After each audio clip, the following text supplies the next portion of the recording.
Have you ever picked up a generic prescription and just assumed the information inside is exactly the same as the brand name version? Well, you're right to think that, but what you might not know is that there's this incredible and incredibly important system working behind the scenes to keep you safe. So today, we're going to pull back the curtain on the hidden rules that keep all those drug labels in perfect sync. It's a question that's probably crossed your mind while standing in line at the pharmacy, right? When you opt for the generic, are you getting the exact same warnings, the same instructions, the same fine print? The answer is a huge, resounding yes. And the reason why is all thanks to a really powerful federal regulation. I mean, just imagine this for a second.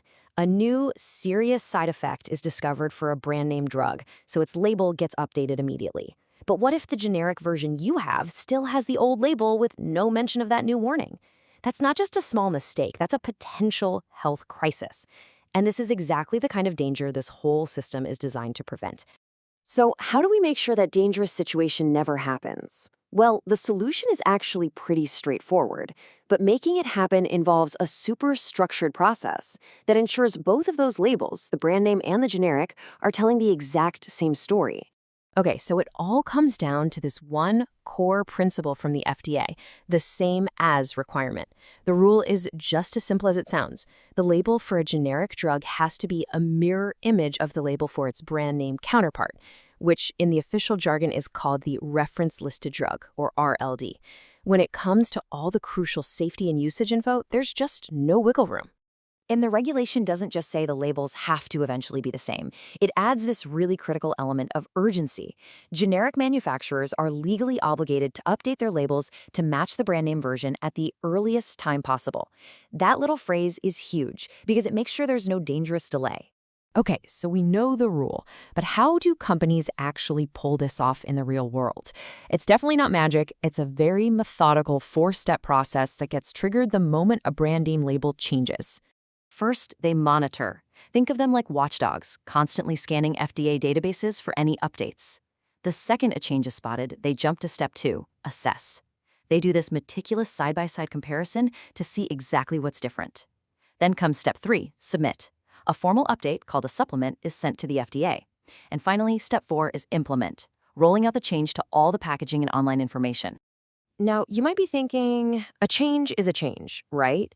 But the system is actually a lot more nuanced than that.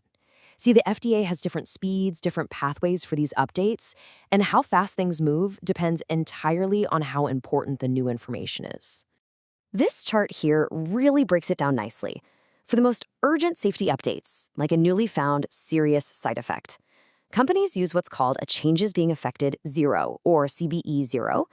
That 0 means a 0-day wait. They can start shipping products with the new labels immediately. For less critical changes, there's the CBE-30, which gives them a 30-day heads up.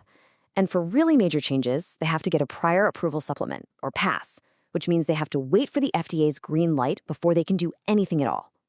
So while that same as rule is incredibly strict about all the safety and science stuff, it also has a healthy dose of common sense. The system actually allows for a few very logical, perfectly okay differences between brand name and generic labels. And here's where that flexibility comes in. Some of these are pretty obvious, right? Of course, the manufacturer's name is going to be different. The inactive ingredients, sometimes called excipients, might also be a little different. But the most interesting one here is the carve-out. This is for when a brand name drug is approved for, say, 3 different conditions, but one of those is still under patent.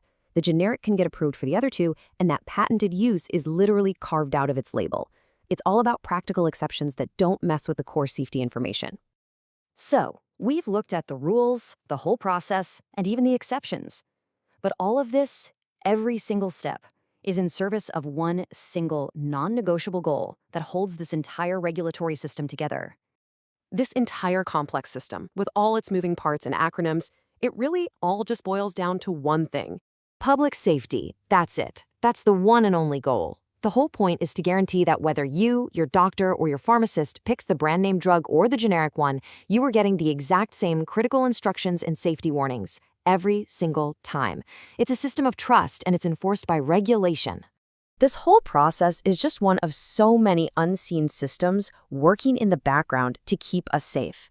It really makes you wonder, doesn't it? What other invisible regulations are out there protecting you every single day?